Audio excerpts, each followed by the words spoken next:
Welcome to the Veil of Truth, your gateway to uncovering hidden insights and illuminating mysteries. I'm thrilled you've joined our global community. Whether you're watching from a bustling city skyline or a quiet countryside, we're glad you're here. Globe showing Europe, Africa, so tell me, where are you tuning in from today? Chapter 1, The Invitation to Highmoor Edge. The hired motorcar rattled and groaned as it climbed the winding, uneven roads leading into the high moorlands. Hercule Poirot, seated primly in the back, observed the landscape with a mixture of curiosity and caution. The hills rose in gentle slopes, stretching out like great sleeping beasts beneath a pale sky smudged with early morning mist. Heather grew wild along the edges of the narrow road, and the occasional cry of a distant bird echoed through the valley below. It was picturesque, yes, very much so, but to Poirot's eyes, it also carried the weight of something unsettled. Silence, he believed, was rarely empty. He adjusted the cuffs of his immaculate grey suit and tapped the tip of his polished cane lightly against the carpeted floor of the motorcar. A letter lay folded neatly in his inner pocket, the very reason he now travelled to this remote corner of the country. It had arrived 2 days earlier, bearing a trembling signature, Captain Arlo Whitcomb. A retired military man, one of some respect, though not widely known outside certain circles. The letter had been vague, almost frustratingly so. It contained no mention of danger, no hint of violence or wrongdoing, and yet it radiated worry. Not panic, but a deep, private unease. I require your presence at my home, Highmoor Edge, the letter had read, for a matter of personal urgency that I cannot, at present, put into writing. Poirot had read the last line several times. The man sounded frightened, yet also embarrassed to admit it. This combination intrigued Poirot greatly. The motorcar slowed as the final bend approached, and soon the stone pillars of Highmoor Lodge came into view. The house stood like a solemn guardian upon the ridge, tall, rugged, and built of rough grey stone that seemed carved from the hills themselves. Ivy crawled along the walls. The windows were long and narrow, casting stern reflections of the morning sky. As the motorcar stopped, Poirot stepped out with a soft sigh of relief. The moorland wind brushed past him, cool, brisk, carrying the faint scent of pine and wet earth. He surveyed the grounds. A gravel path curved towards the entrance, flanked by withered shrubs. To the right stood a stable, empty, but recently swept. And beyond it stretched the descending slope, rolling into fog. Poirot lifted his small valise, and as he approached the front door, it opened suddenly. A young woman stood there, her hands clasped, her expression a mask of polite welcome barely holding together her anxiety. Her eyes, large, pale, and troubled, rested on him with a mixture of hope and desperation. "You must be Monsieur Poirot," she said quietly. "I am indeed, mademoiselle," he replied, giving a courteous bow. "And you are?" "Beatrice Lorne. I am Captain Whitcomb's niece." She paused, her voice trembling ever so slightly. "We are very grateful that you came." Even before stepping inside, Poirot noted the fatigue in her features. Not the physical weariness of a sleepless night, no, this was the deeper exhaustion of someone carrying a burden she did not wish to name. He tucked this observation away. It might prove important. Inside, the house bore the aroma of wood polish and faintly burnt toast. The entrance hall was wide, furnished with dark oak paneling and decorated with old military photographs. A grandfather clock near the staircase ticked steadily, its sound somehow louder than the silence surrounding it. "Your uncle, Captain Whitcomb, where is he?" Poirot asked softly. Beatrice hesitated. He is in his study." She swallowed. "He insisted he must speak to you the moment you arrived." "Très bien. Then I shall not delay." She led him along a corridor that stretched like a spine through the house, past a parlour where 2 guests stood whispering to each other. They fell silent as Poirot passed, watching him with too much interest to be casual. He nodded politely but kept moving. The air in the corridor felt dense, like a room shut too long. Finally, they reached a heavy wooden door. Beatrice raised her hand to knock. But before she could, a sound split the air, a sharp, unmistakable crack. The sound of a gunshot. Beatrice gasped. The tray of keys in her hand clattered to the floor. Poirot reacted instantly, seizing the doorknob. It was locked. He pressed his ear against the door. The silence on the other side was chilling. "Stand back," he ordered. He rammed his shoulder against the door once, twice, and on the third strike, the weakened latch gave way. The door burst inward. Poirot entered, and for a moment, everything seemed frozen in place. Captain Arlo Whitcomb sat slumped forward in his chair, his body limp, his head resting awkwardly on the edge of the writing desk. A revolver lay on the floor near his right hand, and a thin plume of faint smoke curled from its barrel. Papers were scattered across the desk, as though he had been interrupted mid-sentence. The window beside him was half open, letting in the cold morning air that stirred the curtains. Beatrice cried out and rushed to her uncle's side, but Poirot gently held her back. "Do not touch anything," he said softly. Poirot stepped closer. His eyes moved calmly from detail to detail, absorbing everything with meticulous precision. The revolver's position, odd. Too far from the dead man's hand. The teacup on the desk, still steaming, untouched. The angle of the body, wrong for a self-inflicted shot.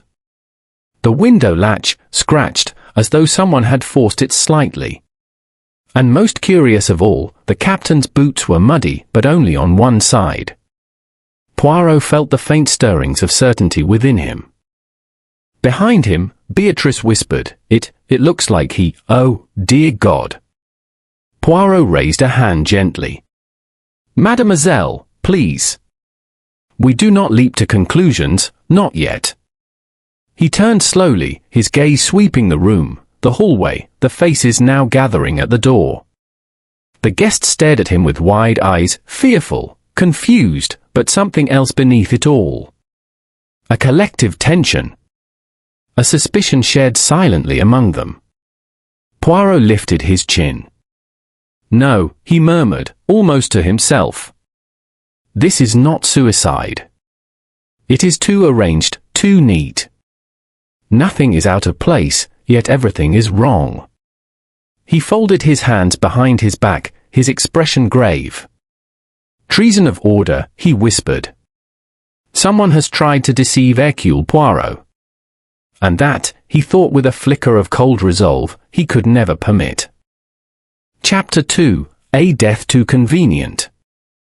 The news of Captain Whitcomb's sudden death spread through Highmoor Lodge like a shockwave. Within minutes, the quiet, brooding house transformed into a hive of anxious whispers and hurried footsteps. The guests, some pale, some agitated, all rattled, gathered in uneasy groups, their voices hushed as if afraid the walls themselves might be listening. Inspector Flint arrived just after 9 o'clock, a stout man with a bristly moustache and a manner that suggested he preferred simple answers to complicated questions. He greeted Poirot with a firm handshake and an expression that was half admiration, half self-consciousness. Poirot, after all, was known even in remote corners such as Highmoor Edge. "So," Flint said as they walked toward the study, "you were the first on the scene." Poirot inclined his head. "Alas, yes. I was but moments away when the shot was fired. And no one else heard anything." Poirot gave him a thoughtful look. "So it seems. Does that not strike you as curious?" Flint shrugged. "Old houses, thick walls. The wind howling across these hills would drown out a great deal." He paused, adjusting his coat. "Suicide is the likely explanation, if you ask me." Poirot stopped walking. "Inspector," he said with quiet precision, "I rarely accept the likely explanation. It flatters the lazy mind." Flint flushed slightly and cleared his throat. "Well, let's take a look then." They entered the study again. Beatrice Lorne sat nearby, her eyes red but her posture controlled, as though clinging to composure by sheer force of will. The other guests hovered in the corridor, their faces a procession of strained masks. Poirot gestured towards the body. "You see before you a man seated at his desk, yes. You see a revolver on the floor, yes. But consider, if you please, the details." Flint knelt, examining the gun. "It's his own revolver," Flint noted. "Military issue. Likely kept it for protection. Plenty of old captains do." "Ah," Poirot said softly, "but tell me, Inspector, do you often see suicides where the weapon ends up nearly a foot away from the hand?" Flint frowned. "Recoil, perhaps." Poirot raised a finger. "Recoil of the body, yes. Of the gun? None. Even a frightened man does not throw his weapon away as he dies." He stepped closer to the desk. "Observe also the teacup." Flint sniffed it. "Chamomile. Still warm. Indeed. A calming drink. And yet untouched. A man contemplating suicide might sip once, to steady the nerves, but not leave it entirely full." Poirot leaned in closer. "And what of the boots?" Flint looked up. "The boots?" Poirot indicated the muddy soles. "One side only. Such uneven mud suggests the captain walked outside earlier in the morning. But no one claims to have seen him leave the house." Flint stood, brushing his hands off. "Perhaps he went out very early, before anyone else woke." "Possibly," Poirot said, though his eyes narrowed. "Or perhaps he met someone." Flint shifted. "You think someone else was involved?" Poirot gave a mild smile. "I think, Inspector, that we should not insult Captain Whitcomb by assuming he chose to end his life when so many contradictions protest otherwise." Flint sighed. "Let's hear what the guests have to say, then." The guests speak, or pretend to. One by one, the 5 guests entered the study. Vera Canning, tall and thin, her sharp features made sharper by agitation, wrung her hands nervously. "I heard nothing at all," she insisted. "I was in the sitting room knitting. I never once left my chair." Julian Brand, the writer, claimed he had been outside on the terrace sketching the valley. His sketchbook, he said, could confirm it. When asked if he had seen the captain walking, he shook his head emphatically. No, I didn't see anyone. The mist was thick." Edmund Vale, the financial advisor, spoke with an air of irritation. "I was in my room going over accounts. I heard not a whisper. Surely the man, well, forgive me, but perhaps he had private troubles." Poirot's eyes flicked to him. Vale avoided his gaze. Dr. Lionel Hargreaves, the last to enter, was cool and composed. "Captain Whitcomb suffered occasional bouts of melancholy," he said. "It is not uncommon among men who have known combat." Poirot tilted his head. "And yet, Doctor, you were the one who certified him perfectly healthy last month." Hargreaves blinked, momentarily surprised. "Melancholy is not illness, Monsieur Poirot." "None," Poirot said evenly, "but it is a convenient explanation. The perfectly matching stories." After the interviews, Poirot walked slowly across the hallway, hands clasped behind him. Flint followed, tugging thoughtfully at his moustache. "All their stories match," Flint muttered. "They were all in different rooms, all doing ordinary things, all heard nothing." Poirot stopped. He tapped the wall lightly with one gloved finger. "That is what troubles me. The uniformity. The neatness." He turned to Flint. "People seldom live in perfect symmetry, Inspector. Their accounts today are too clean, too aligned." As if what?" as if they had been prepared. Flint blinked. Prepared? You think they planned their stories? Poirot smiled gently. I think that when 5 people each swear separately that they neither heard nor saw anything, we must ask ourselves not if they are lying, but why they feel the need to lie. Flint frowned deeply. But how could they all be involved? They hardly know one another. Poirot's moustache twitched upward. Ah, but do they? It is a question we must investigate. The silence that speaks too loudly. As Poirot passed the parlour, he saw Beatrice sitting alone, staring at her uncle's old military portrait. Her hands were clasped tightly, knuckles white. Poirot approached gently. Mademoiselle, he said softly, do you believe your uncle capable of ending his own life? Beatrice didn't immediately answer. Her throat bobbed as she swallowed hard. No, she whispered at last. He was troubled, yes, but not despairing. Not broken. Her voice cracked. He told me recently that he feared something, someone, but he never explained who. Poirot's brows lifted. He feared someone in this house. I don't know. He only said, if anything happens to me, Beatrice, remember that it was not an accident. Poirot felt a cold stillness settle inside him. And now, he murmured, something has indeed happened. Beatrice looked up desperately.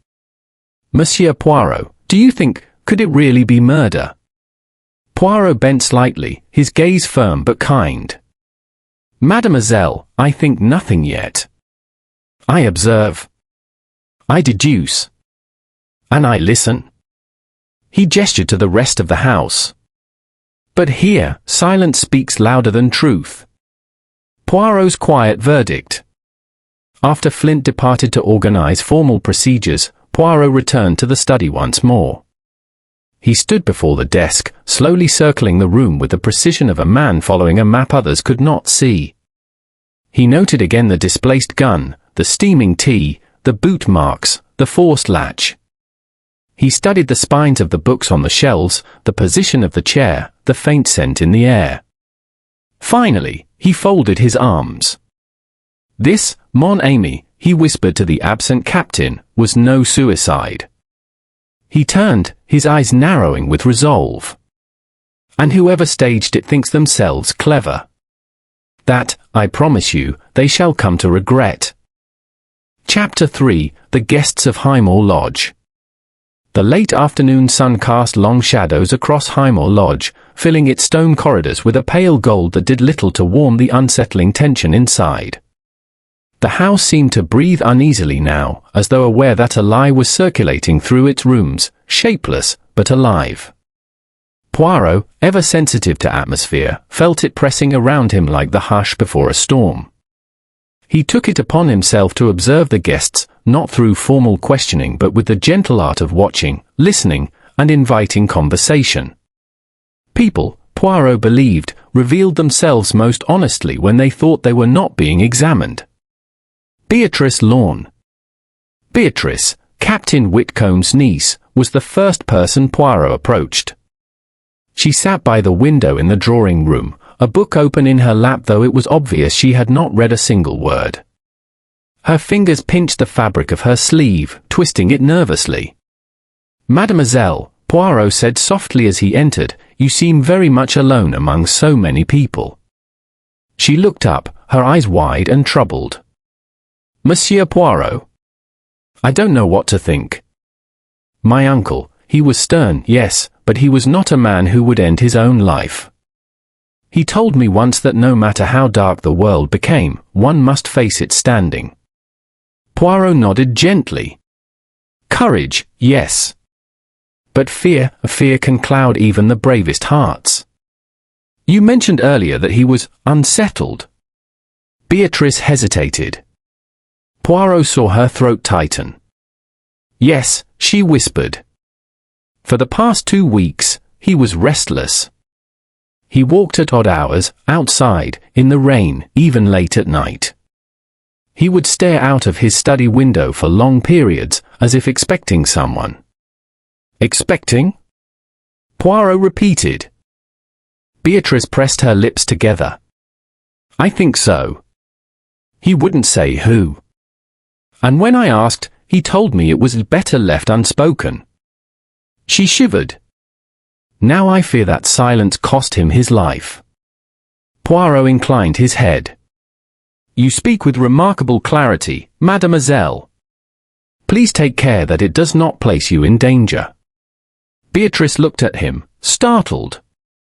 Poirot offered a reassuring smile, though his eyes remained grave. Vera Canning.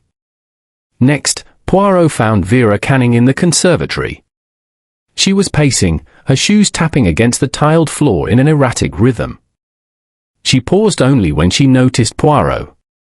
Monsieur Poirot, she said, pressing a hand to her chest, this is all so dreadful. Simply dreadful. You were close to the late Mrs. Whitcomb, non? Poirot asked. Vera's expression softened, though her eyes darted away. She was a dear friend. Poor Clara.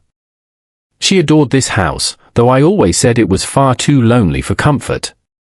Poirot nodded. And yet you willingly visit?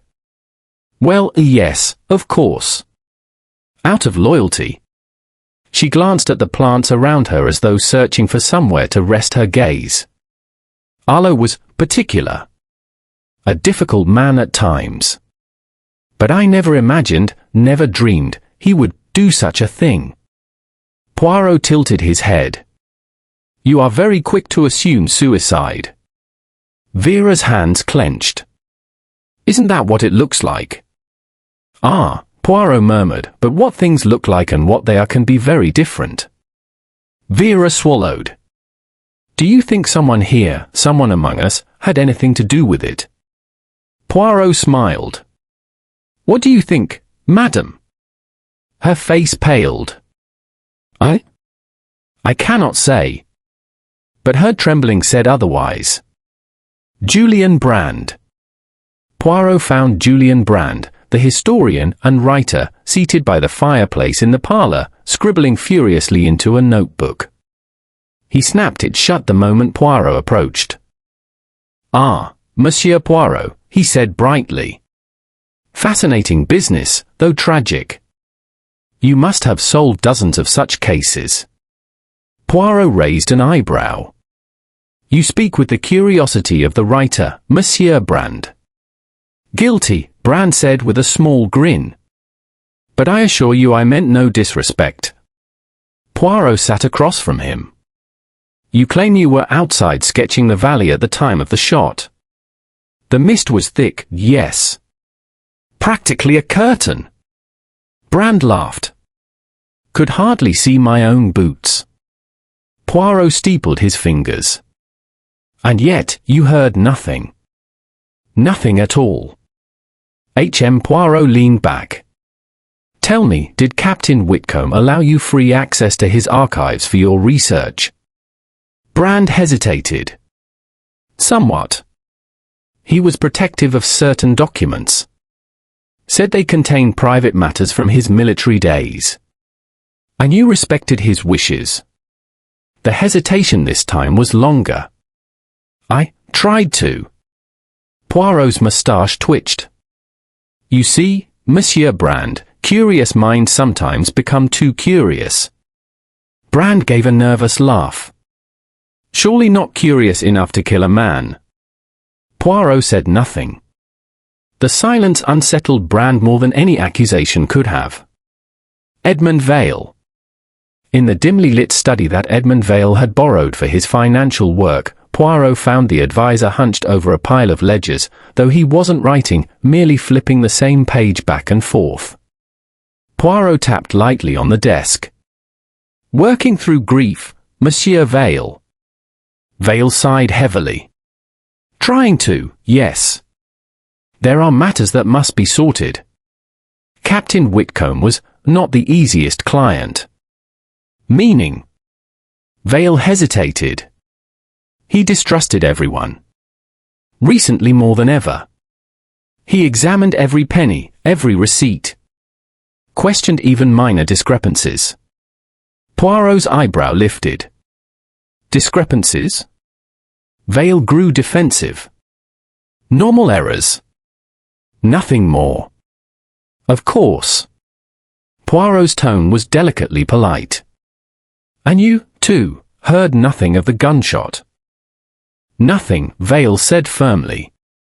Absolutely nothing. Poirot paused, then lightly touched a ledger corner. Tell me, Monsieur Vale, how long did you intend to stay at Highmoor Lodge? As long as needed, Vale replied quickly. Or, Poirot said quietly, until certain financial matters were resolved. Vale's jaw tightened. I don't appreciate the implication. And yet, Poirot said softly, I have made none. Dr. Lionel Hargreaves. Finally, Poirot visited Dr. Lionel Hargreaves in the library. The doctor stood by a shelf of medical texts, his face as calm as stone. You are troubled, doctor? Poirot asked. I am grieved, Hargreaves corrected. The captain was my patient. His passing is unfortunate. Unfortunate, Poirot repeated slowly. A curious word. Hargreaves straightened. You intend to imply something. Poirot's eyes glinted. I intend only to understand why a healthy man with no terminal illness would choose to shoot himself. You certified him robust of mind and body. Hargreaves gave a small shrug. A man may hide his despair. True, Poirot allowed, but only up to a point. Hargreaves's jaw twitched. You believe I am lying. I believe, Poirot said delicately, that someone is. Poirot's reflection. As night fell, Poirot retreated to his guest room. The wind howled outside, rattling the windows. He paced slowly, replaying every expression, every hesitation, every carefully chosen word. All 5 guests had motives. All 5 had been evasive. All 5 behaved as though walking on eggshells, and watching one another. Poirot paused by the window, peering into the growing darkness. A house of secrets, he murmured. And a murderer who believes himself clever. He smiled faintly, the expression sharp with resolve. We shall see, mon ami. We shall see. Chapter 4, The Shadows Behind the Smiles. Hercule Poirot always believed that grief, when genuine, produced a certain quietness around a person, a soft dimming of their usual manner, as though life itself had lowered the lamps. But in the drawing room of Hilltop Retreat, the lamp seemed quite bright. Too bright. And not every face in the room wore the true mask of sorrow. As Dr. Lydia Farnham poured tea with trembling hands, several guests had assembled, drawn by curiosity or concern, or, Poirot thought with a slight narrowing of the eyes, by something deeper and darker. I still do not understand, murmured Mrs. Whitcomb, sinking into the sofa, her pearls rattling faintly, why the police assume it is suicide. Wacas was a gentle soul. Gentle souls, Poirot said softly, can still be pushed, how do you say, over the edge. Inspector Flint shot him a cautionary look. Poirot, we are still awaiting preliminary statements. But of course, Poirot replied, gesturing delicately with a gloved hand. Yet one cannot ignore that there was a room full of people when the tragedy occurred. It is my habit, you understand, to observe. And I observed. There was a murmur among the guests. Poirot stepped forward, his gaze drifting over them. Clara Whitcomb, elegant and pale, sat stiffly like a porcelain doll. Her dark eyes stayed fixed on her folded hands. A faint bruise showed on her wrist, hastily concealed by the sleeve of her dress. Dr. Lydia Farnham, distracted and weary, moved in restless circles as she arranged cups, her expression heavy. Professor Haldane, stooped and spectacled, kept jotting notes in a small leather book. Mrs. Whitcomb, Clara's mother-in-law, watched everyone with hawk-like vigilance. Salman Iqbal, the The young caretaker leaned silently near the window, face unreadable. Poirot cleared his throat. It was a most curious thing, this tragedy that all of you witnessed. A man does not simply collapse without cause. But he did, Mrs. Whitcomb insisted. He fell. Right there, by the banister. Poirot nodded. Ah, yes. A fall. And yet, one that required force. The room stiffened. You mean he was pushed? Salmon asked sharply. Inspector Flint answered before Poirot could. We cannot jump to conclusions. Poirot's moustache twitched. But we can, mon ami, consider the truth. And the truth is that the angle of the head wound suggests he did not fall naturally. Nor did he trip. No, someone guided his fall. Clara looked up sharply. Guided? Oh, madam. A gentle pressure. A subtle shove. Enough to send him down the final steps. Dr. Lydia sank into a chair, face pale. Who would do such a thing?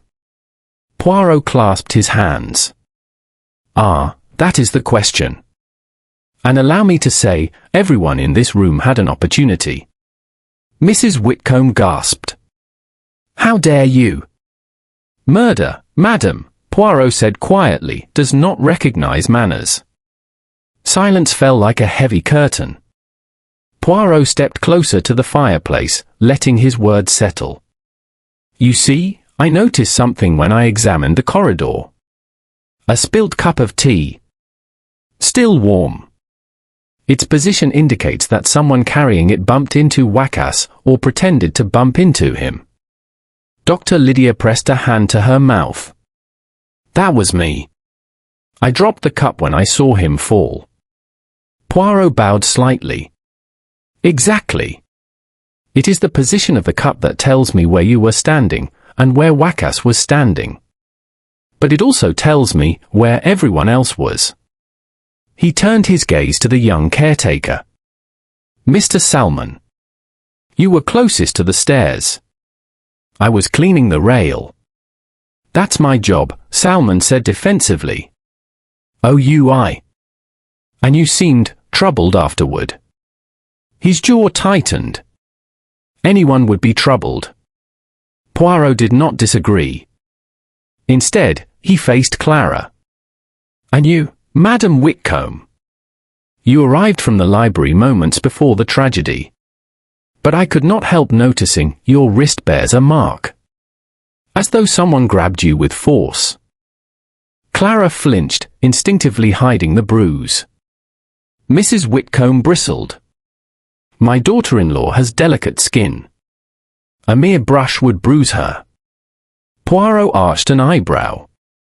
Delicate skin does not explain the shape of fingers. Clara looked down again, trembling. The professor, who had been scribbling silently, finally spoke. I still believe the man suffered a moment of psychological breakdown. His writings were unsettling. Poirot turned. Ah, Professor Haldane, your research on trauma is well known. Yet perhaps you noticed something more interesting? You were one of the few who saw Wacas's notebook before the fall. The professor stiffened. Only briefly. He was anxious. I attempted to calm him. And yet, Poirot said softly, he grew more distressed after speaking with you. Professor Haldane hesitated, lowering his gaze. Poirot let the pause linger before stepping toward the window. There is also the matter of the letter Wacas received that afternoon, he said casually.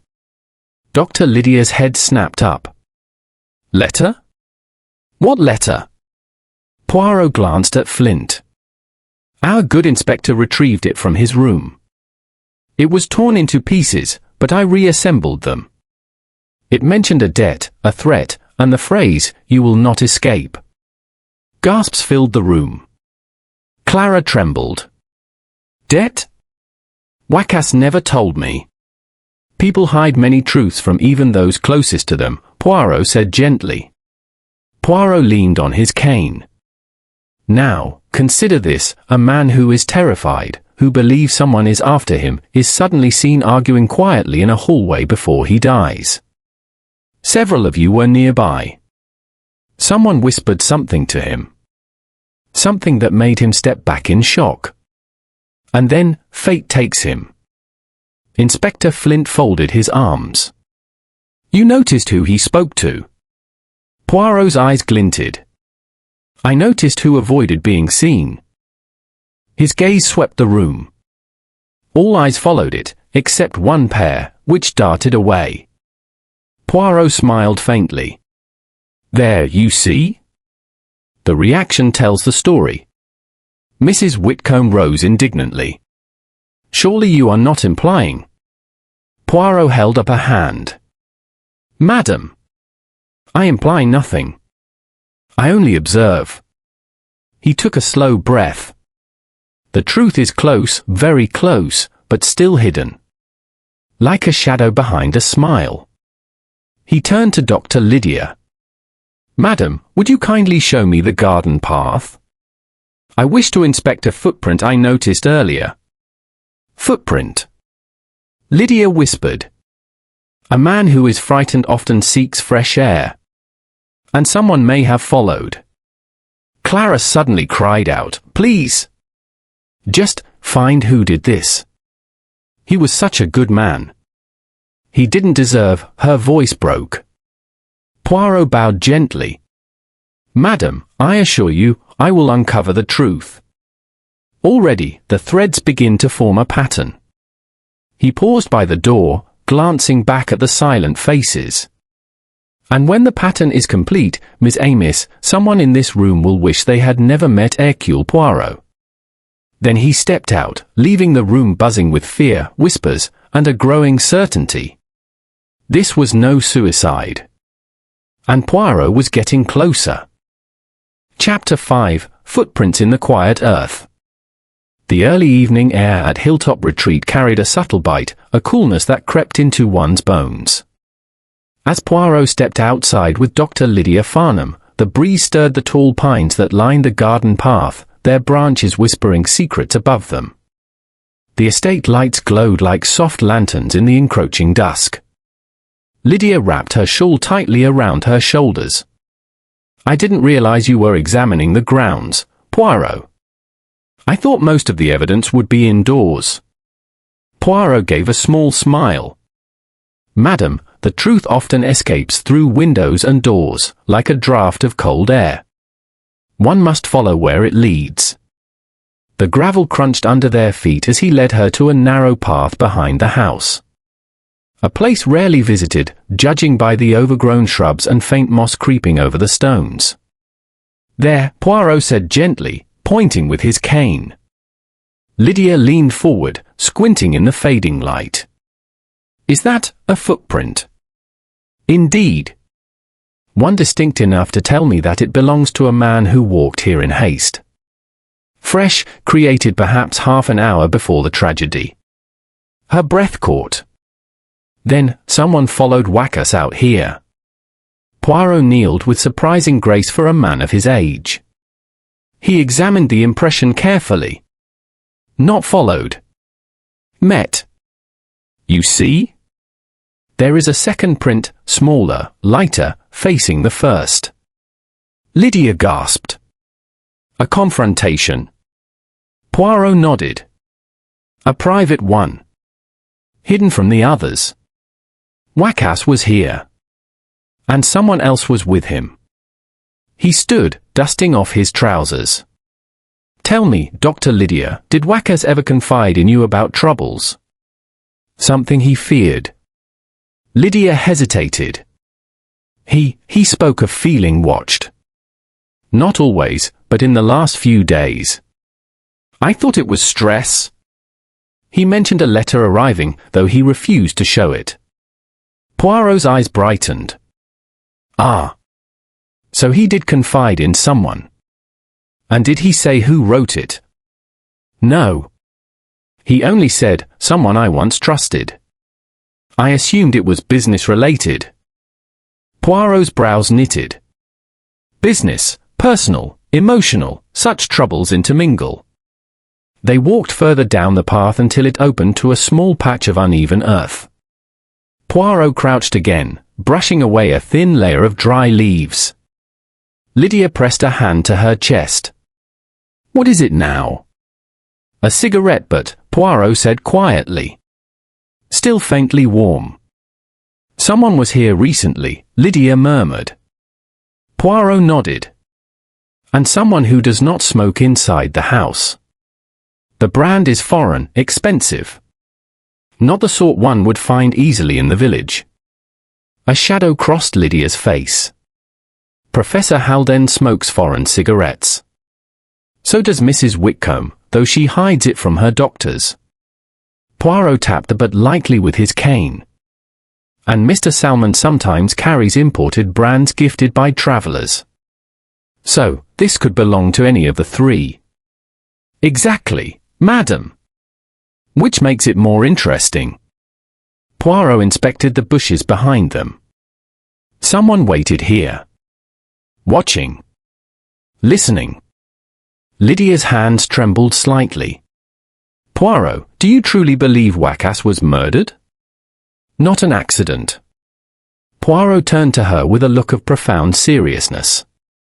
"Madam, when a man receives threats, grows increasingly anxious, and then dies in the presence of every person he fears, it is no coincidence." She swallowed hard. "Then who?" "Patience," Poirot said softly. "The truth reveals itself slowly, like a flower opening." They began walking back toward the house when suddenly Poirot paused mid-step. A faint rustle among the pines. Lydia stiffened. "Did you hear?" "Oh, Poirot whispered. "Someone is here." A silhouette slipped between the trees. Lydia gasped. Poirot stepped in front of her. "Come out," he called calmly. "It is too late for secrets." The figure hesitated, then slowly stepped forward. It was Salmon. His face was pale. "Sir, I didn't mean to eavesdrop. I was just checking the grounds."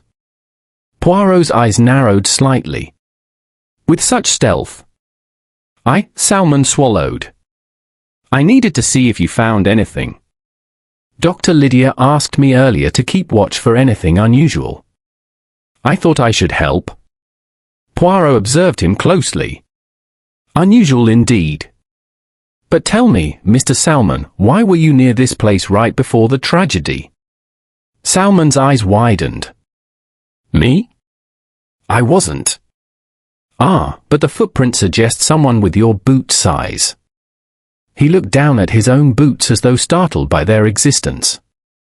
"There are dozens of boots this size." Poirot cut him gently. "Calm yourself, mon garçon. No accusation is made. I merely test the strength of your nerves." Salmon took a shaky breath. "Sir, Wacas was kind to me. I'd never hurt him." Poirot's expression softened. "Then you have nothing to fear. Tell me, did you see anyone meet him out here?" Salmon hesitated. Poirot watched him sharply. "You must speak honestly." Salmon wrung his hands. "I saw Clara. She came this way earlier. Before the evening tea. I didn't mean to spy, I was pruning the bushes." Poirot stilled. "Madame Clara walked this path?" "Yes." She looked upset. She was holding something, like a letter. Lydia inhaled sharply. "A letter?" Poirot's mind raced. "Did you see her meet Wacas?" "No," Salmon said. But she returned 10 minutes later, wiping her eyes. Poirot stood extremely still. Clara, the grieving widow, meeting her husband in secret before his death. With a letter. Crying. The web grew tighter. "Thank you, Mr. Salmon," Poirot said softly. "You have been very helpful." Salmon nodded weakly and stepped back from the path. Lydia whispered, "Poirot, you don't think Clara?" "I think many things," Poirot replied. "But assumptions are enemies of truth. I must speak with Madame Clara. Yet gently, for grief can blur her memories." They walked toward the estate, the warm lights glimmering through the windows like beacons in the gathering gloom. Poirot's footsteps were slow, thoughtful. As they reached the entrance, the sound of raised voices drifted from inside. Clara and Mrs. Whitcomb locked in tense argument. "You promised me you would not mention it," Mrs. Whitcomb hissed. "How can I remain silent?" Clara's anguished voice trembled. "He found out, Mother. He knew." Poirot froze at the door. Lydia grabbed his arm. "What do they mean?" Poirot's eyes shone with sharp intensity. "Something Wacas discovered," he murmured. "Something dangerous." Clara suddenly burst out of the drawing room, tears streaming, running past them into the hallway. Mrs. Whitcomb followed, red-faced. "This household is falling apart." Poirot stepped forward. "Madame Whitcomb, what is it that your daughter-in-law fears?" She stiffened. "That is none of your concern." "But everything," Poirot said softly, "is my concern." Her face blanched. Then, without another word, she hurried away. Lydia exhaled shakily. "Poirot, what now?" Poirot gently straightened his tie.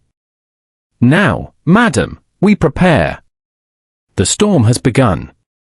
Before long, the truth will break, whether the guilty wish it or not." He glanced back toward the shadowed garden path. "Someone here is desperate. Desperate people make mistakes." And Poirot intended to catch every single one. Chapter 6: The Secrets That Tremble. Hilltop Retreat felt heavier that night, as though the very walls had absorbed every whispered argument and trembling confession. Clouds gathered above, swallowing the moonlight until only faint glimmers pressed through the windows. Inside, Poirot moved with deliberate calm, but his little grey cells whirred with increasing speed. He found Inspector Flint by the stairwell, examining the banister with a furrowed brow. Poirot greeted him softly. "Mon ami, you appear puzzled." Flint straightened. "It's this banister. You insisted earlier that Wacas didn't fall naturally." "I checked again. There are faint traces of fabric caught in the wood." Poirot's eyes gleamed. "Ah. A sleeve torn in a struggle." "Not torn," Flint corrected. "Snagged. As though someone grabbed him from behind, and the fabric scraped the wood as he fell." Poirot tapped the rail thoughtfully. "Excellent work, Inspector. It confirms what I suspected. Someone was very close to him in the final moments." Flint sighed. "But which one?" "They all have opportunities. And motives seem to be multiplying rather than narrowing." Poirot smiled faintly. "The truth is forming, mon ami. But like a soufflé, one must not open the oven too early." With that, Poirot climbed the stairs to the guest rooms. He had decided it was time to conduct a series of private conversations. Clara's room. He knocked gently. "Madame Clara?" "It is Poirot." The door opened slowly, revealing Clara's tear-stained face. Her eyes were red, her breath uneven. "Please, Monsieur Poirot," she whispered. "I can't bear more accusations." "Madam," Poirot said kindly, "I accuse no one. But you must help me by speaking honestly." She stepped aside and allowed him in. The room was dimly lit, her belongings scattered in nervous disarray. Poirot sat in a chair, folded his hands, and regarded her gently. "Mr. Salmon saw you walking the garden path earlier today, before the tragedy. You carried something that resembled a letter." Clara flinched, clutching her hands. I wasn't meeting anyone," I promise. Poirot tilted his head. Madam, you were crying. Her composure cracked like thin ice. It was a letter from Wacas, she whispered. He wrote it last night. I found it in his jacket this morning. Poirot leaned forward. May I see it? She hesitated, then pulled a small folded paper from her bedside drawer. Poirot opened it carefully. The writing was neat, trembling in some places. Clara, there are things I've hidden from you. I hoped they would disappear, but they returned. Someone is threatening me. I fear they will confront me tomorrow. If anything happens, forgive me. Poirot's eyes narrowed. Did he mention who threatened him? Clara shook her head. He said only that he once trusted the person. Poirot studied her trembling posture. Madam, your wrist bears a bruise. Who grabbed you? She swallowed hard. It wasn't Wacas. It was, her words caught. Poirot waited patiently. My mother-in-law, she whispered finally. She found the letter in my hand earlier and tried to snatch it. She said showing it to anyone would only cause trouble. Poirot nodded slowly. I see. Merci, madam. He rose to leave, but paused. One more thing. Did you meet Wacas in the garden? She shook her head fiercely. No. I wanted to. But I lost my nerve. I walked halfway, then turned back. Poirot considered this. If she spoke the truth, someone else had met Wacas there. He thanked her gently and moved on to the next room. Mrs. Whitcomb. Mrs. Whitcomb opened the door with a rigid spine and a stern gaze. If this is about Clara's hysterics. Poirot raised a hand. Madam, this is about you. Her eyes flashed. Me. Your daughter-in-law's bruise, Poirot said calmly. It came from your hand. Her lips tightened. That girl hides things. She attracts trouble. Poirot's voice softened. Madam, you are a strong woman. Too strong, perhaps, when you wish your will to be followed. She stiffened further. Are you accusing me of harming my son? Poirot merely bowed. I accuse nothing. I observe. Her expression wavered for the first time. She sank into a chair. Wacas came to me this morning. He said he wanted to confess something to Clara. Something serious. I begged him to wait until his nerves steadied. But he insisted. Poirot listened closely. What was this confession? I don't know, she cried. He refused to tell me. Only said the truth would hurt Clara, but hiding it would hurt her more. Poirot nodded slowly. Merci, madam. He left her trembling in silence. Professor Haldane. The professor welcomed Poirot into his room with visible discomfort. His notebook lay open, filled with neat columns and scribbled annotations. Poirot sat opposite him. Professor, earlier you spoke with Wacas before the tragedy. You noticed his fear. Haldane pushed his spectacles up his nose. He was in distress. He believed someone would confront him. What did he say to you, precisely? Haldane hesitated. He asked whether guilt can return after years. Whether a person can be destroyed by something they once hid. Poirot's eyes sharpened. My dear professor, that is not the question of a man fearing an enemy. It is the question of a man fearing himself. Haldane looked away. Yes. Which is why I suggested rest, not confrontation. Poirot studied him.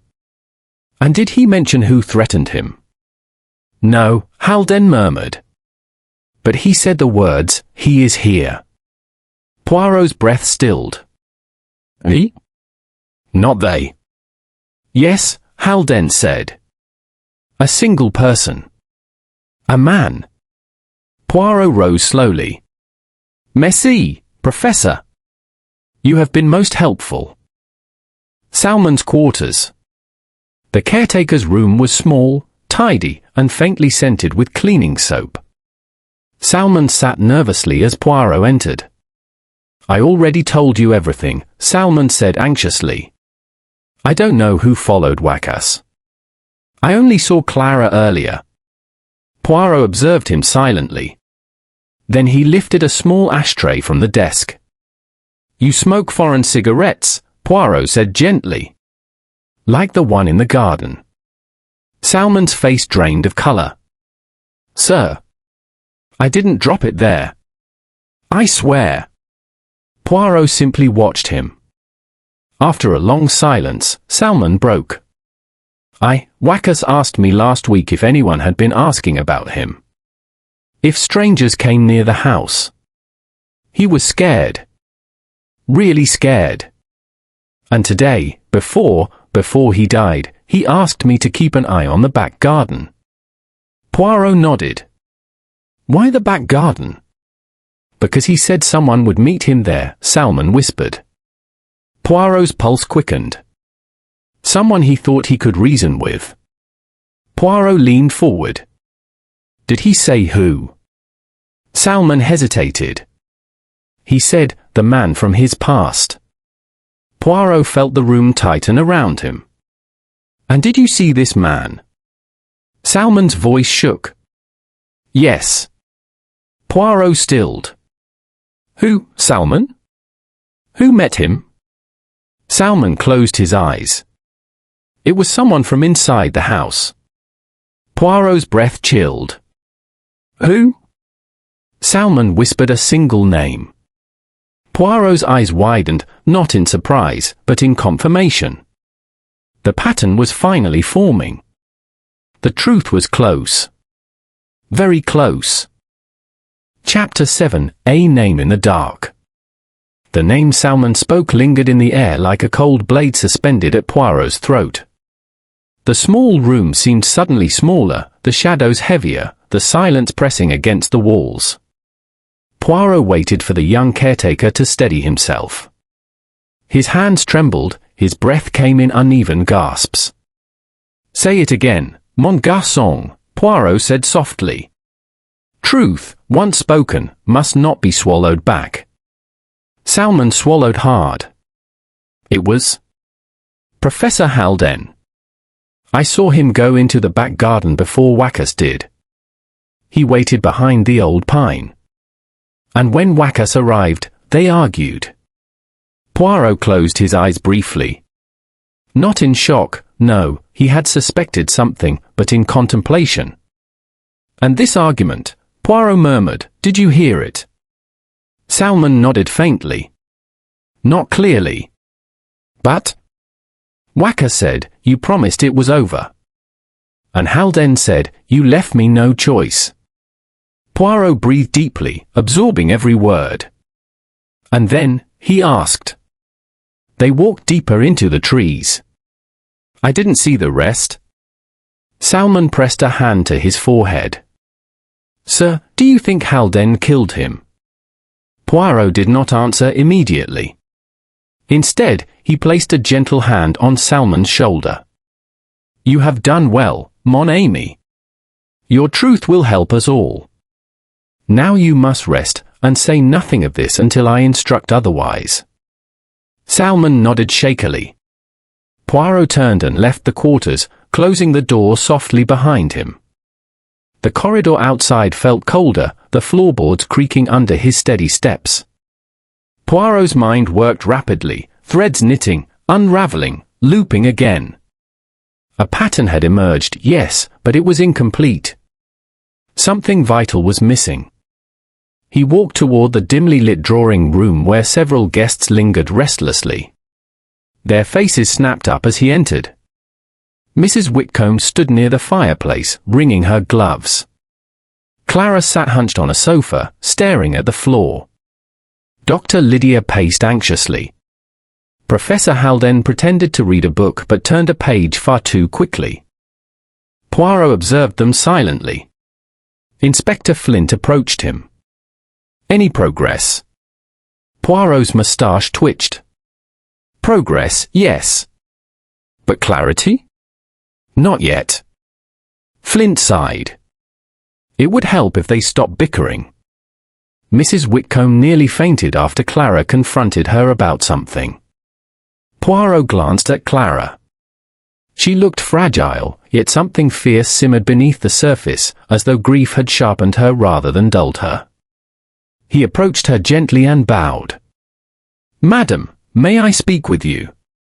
Clara lifted her head, eyes glassy but determined. "Yes, of course." Poirot sat beside her. "Earlier, you argued with your mother-in-law. Something about Wacas knowing the truth." Clara's lips trembled. "I didn't mean for you to hear that." "Nevertheless, I did," Poirot said softly. "And now I must ask, what truth?" Clara hesitated. Her fingers twisted in her lap. "I can't. I shouldn't."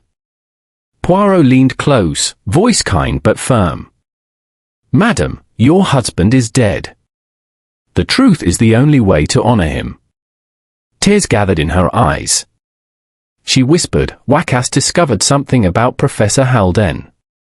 Something from years ago. Something dangerous." Poirot remained perfectly still. "What did he discover?" "I don't know exactly," Clara said weakly. "Only that it involved his old research team. He said Haldane betrayed someone. Or hid something. Wacas told me, if I tell you, you might not look at him the same." Poirot considered. "Did Wacas confront him?" "He planned to. They used to work together, long before we married. Wacas admired him once, until he discovered whatever it was." Poirot thought this over. A clash of past loyalty and new knowledge.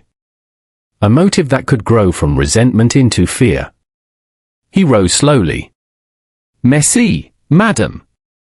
At that moment, Mrs. Whitcomb approached them, face flushed.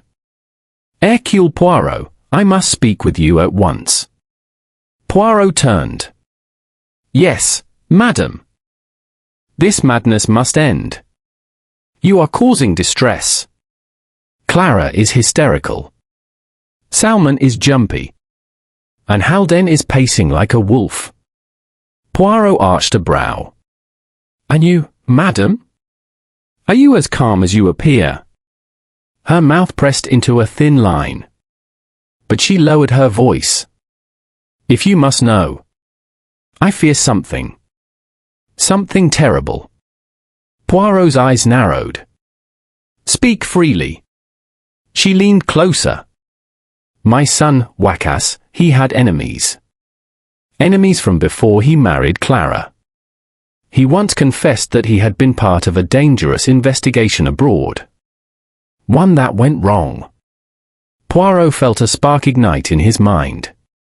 "An investigation? With Professor Haldane?" "Yes," she whispered. "Haldane was there too. Wacas trusted him. But after they returned, Wacas changed. Became cautious. Nervous. He said Haldane was not the man he thought." Poirot stepped back, studying her. "Why did you hide this?" Mrs. Whitcomb's voice shook. "Because I thought it had nothing to do with the accident. I thought his nerves, his fears, were just stress." Poirot's eyes hardened. "But today you realized the truth." She nodded silently. Poirot thanked her and moved away. His mind was racing now, pieces fitting rapidly. A dangerous past. A betrayal. A confrontation. Threats. Fear. A clandestine meeting in the garden. Poirot turned his gaze to Professor Haldane. The man looked up from his book, expression guarded. Poirot approached him slowly. "Professor, might I borrow your time?" Haldane closed the book with a quiet thud. Of course, Monsieur Poirot. But I warn you, I am exhausted. This day has been long. Poirot's smile was polite, but his eyes were knives. Monsieur, I must ask directly, did you meet Wacas in the garden today? Haldane froze for a fraction of a second. Then he forced a laugh. Meet him? No, no. I was in my room reviewing notes. Poirot did not blink. You smoke foreign cigarettes, do you not? Haldane's hand twitched. Occasionally. Poirot leaned in slightly. I found one in the garden. Still warm. Haldane's face paled. Poirot continued softly, and someone saw you there. The professor's eyes darted toward the door, just a flicker, but Poirot noticed. Haldane stood abruptly. This is absurd. I refuse to be interrogated like a criminal. Poirot raised a hand calmly. Sit, Professor. The sharp command froze Haldane in place. Poirot's voice dropped to a quiet, deadly softness. You met Wacas. You argued. And then, something happened. Something violent. Haldane's breath grew shallow. Clara gasped from across the room. Mrs. Whitcomb covered her mouth. Inspector Flint stepped forward. But Haldane finally spoke, voice cracking, hands trembling. Yes. I met him, he whispered. But I didn't kill him. I swear it. Poirot watched him carefully. Then tell us, Poirot said softly. Tell us everything. Haldane sank into a chair, defeated. He confronted me about our past, the professor said hoarsely.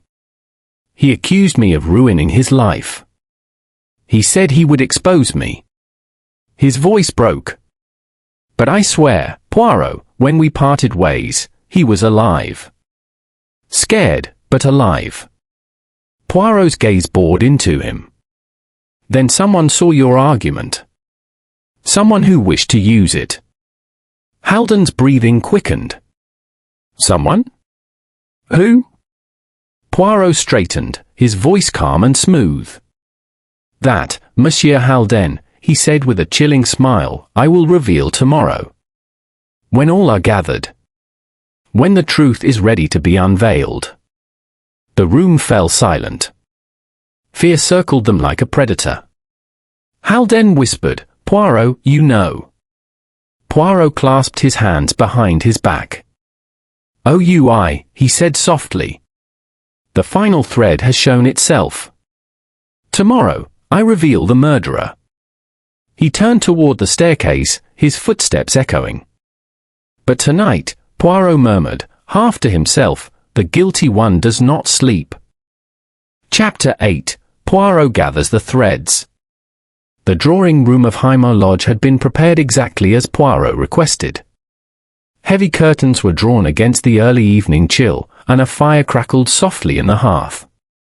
The armchairs were arranged in a semicircle, the stage, as Poirot once fondly called such a setup, upon which each player in the dark drama of Edwin Marsh's death would take their place.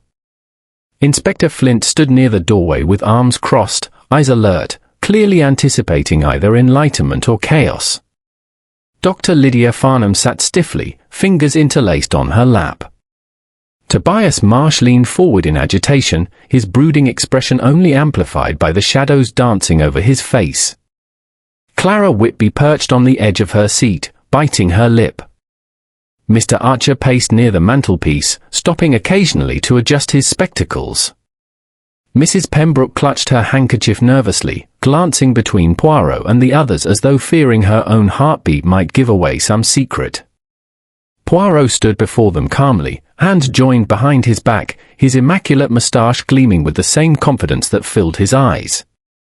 Miss Amis, he began gently, allow me to thank you all for your patience during these troubling days. I have now gathered every thread, every whisper, every deceit, and I will tie them neatly into the one truth. A murmur swept through the room. Poirot lifted a finger. Before I reveal the villain, we must look clearly at what occurred on the night of Edwin Marsh's death. He moved to the center of the room. Edwin Marsh was not a man without enemies. His financial dealings, his severe control over his family, his rigid manner, these created resentment.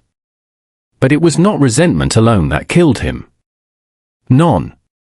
It was desperation. Poirot turned to Tobias Marsh. You, Monsieur Tobias, argued with your father on the final evening. Many heard it. You feared the cutting of the allowance, the sale of the horses. But anger does not always mean murder. Tobias exhaled shakily but said nothing. Poirot paced slowly. Clara Whitby had reason to fear Mr. Marsh's interference in her life. His threat to expose past indiscretions might ruin her employment prospects forever. But fear is not proof. Clara swallowed. Mrs. Pembroke resented him deeply for dismissing her after years of loyal service. Dr. Farnham was burdened with watching over a man who did not value her medical expertise. And Mr. Archer, the family solicitor, found his own professional judgment constantly challenged by a client who trusted almost no one. Poirot paused, letting the weight of these motives settle. And so, he continued, we return to the most curious detail of all, the manner of death. A glass smashed near the body, the smell of almond on the air, but no suicide note.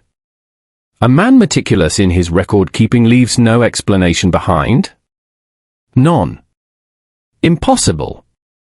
Inspector Flint shifted. You're saying it wasn't suicide? Poirot smiled faintly. At last, mon ami, you catch up.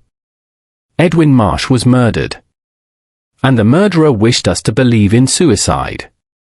He turned towards the writing desk. Recall, please, the missing ledger page. A small detail, easily overlooked.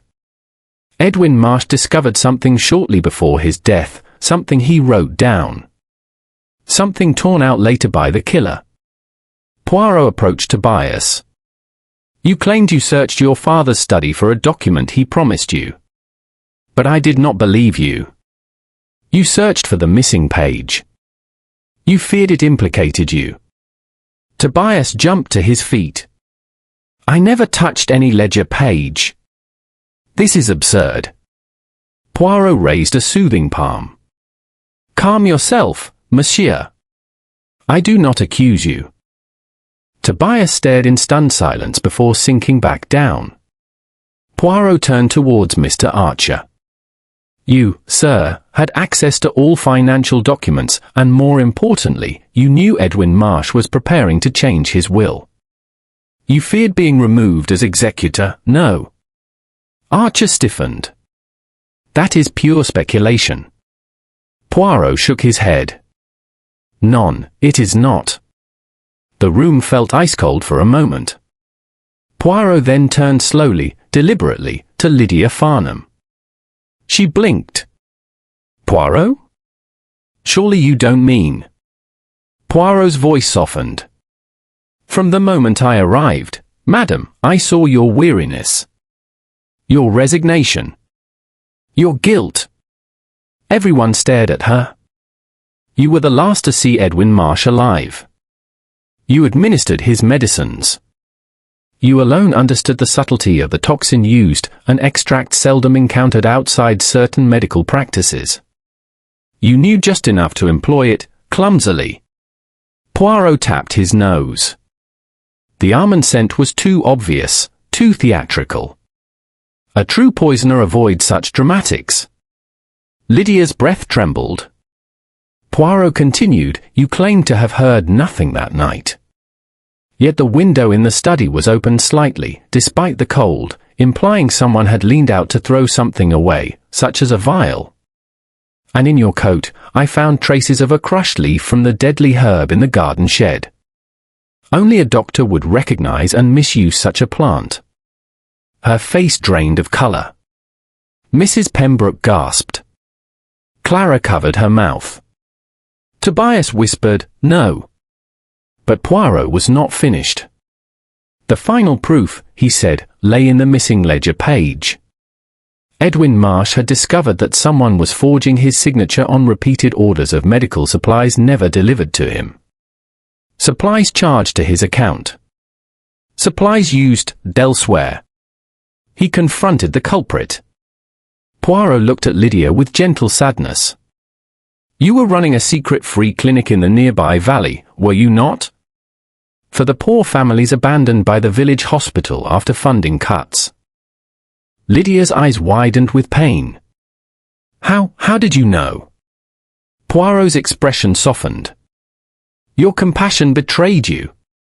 That night Edwin Marsh threatened to expose and destroy your quiet operation. You pleaded with him. He refused. You panicked. You reached for the bottle. Tears formed in her eyes. I didn't mean to kill him. I only meant to frighten him. To make him ill enough to reconsider. But I miscalculated. Poirot's voice was gentle but firm. And afterward, horrified, you staged suicide. You smashed the glass, left the bottle near the desk. But you forgot one thing, the angle of the spill. It showed the glass was dropped from someone standing, not a man collapsing from poison. The room was utterly silent. Lydia buried her face in her hands. I never wanted this. I wanted to help people. Edwin Marsh, he was going to take everything from me. Poirot lifted his chin. And in saving many, you destroyed one. Inspector Flint stepped forward quietly. Dr. Farnham. I'm afraid you must come with me. She did not resist. As she was led away, Poirot stood alone near the fire, the glow reflecting off his immaculate shoes. Mrs. Pembroke whispered, How did you notice so much, Mr. Poirot? He smiled gently. It is the method, madam. The little grey cells. One sees not only what is present, but what is missing, what is exaggerated, what is concealed. Human nature always reveals itself. Tobias exhaled slowly.